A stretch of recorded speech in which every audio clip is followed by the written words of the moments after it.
The Burren or Burren has the distinction of wearing many affectionate titles. A place of stone, the fertile rock, it has even been referred to as displaying a lunar landscape. Though many of the names used to describe the Burren dwell upon its stony appearance, few capture the enigmatic and intriguing nature of the Burren's landscape. It is a landscape of singular beauty and diversity. The geology of the Burren is every bit as special as the region's more celebrated ecology and archaeology. More so, perhaps, if we consider that it is this unique geology that provides the wellspring for much of the Burren's natural and cultural heritage. To begin to understand the Burren's geology, we must first immerse ourselves in the equatorial seas of the Carboniferous period, some 340 million years ago. These warm, shallow waters were populated by a rich array of marine plant and animal life, the remains of which slowly settled on the sea floor to form layers of calcium-rich muds. Over time, these limy muds hardened into a fossil-rich rock called limestone. Layers of this limestone were laid down over tens of millions of years, separated by periodic breaks in deposition. The result resembled a tiered limestone cake, several hundred metres thick in places, later embellished with an icing of other rocks such as shale and sandstone, remnants of which still survive today on Slieve Elva, the Burren's highest point at a lofty 344 metres. We know that this giant limestone tablet eventually emerged from the sea and was subsequently exposed to massive earthen forces, which caused a dramatic folding of the limestone in places, such as may be seen today at Mullaghmore.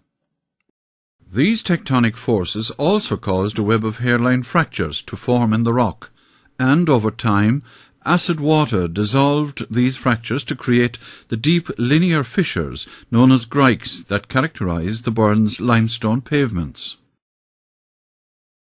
The geological term for large-scale solutional features such as limestone pavement is karst, a term which would also include bowl-like depressions known as dolines, and seasonal lakes known as turlocks.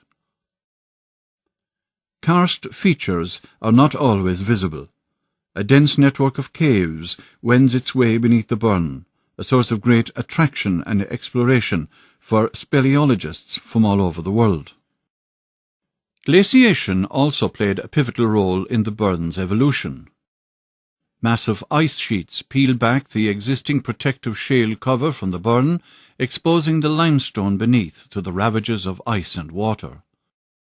All of this glacial activity took place over time, which explains, for example, the difference in height between the Gort lowlands and the Burren uplands. The erosional effects of these glaciers may be seen in the region's terraced hillsides, which were formed by ice gouging out loose rock along the vertical joints, while the effects of deposits include the egg-like drumlins of fertile farmland and the scattering of distinctively perched, rounded boulders known as glacial erratics. Of course, man has also contributed significantly to the development of the Burren's landscape. We know from pollen and archaeological sources that the Burren limestone was cloaked in a mantle of light pine-hazel woodland prior to the arrival of prehistoric settlers. Tenacious Stone Age farmers stripped back this skin of woodland to expose the skeleton of limestone bedrock beneath. Later generations of farmers garnished the landscape with layers of stone walls, tombs and forts, and, in more recent years, redistributed soils to form new fields for their livestock and crops. The limestone of the Burren has had an eventful evolution.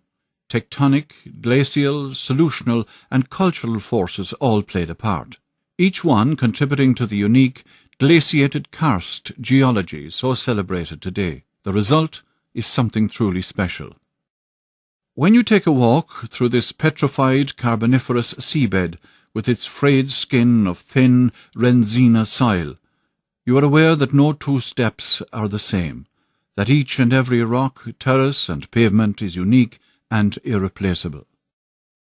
Limestone pavement is today considered a rare habitat and is a priority for protection under the European Habitats Directive. Most of the burn is today legally protected as a special area of conservation.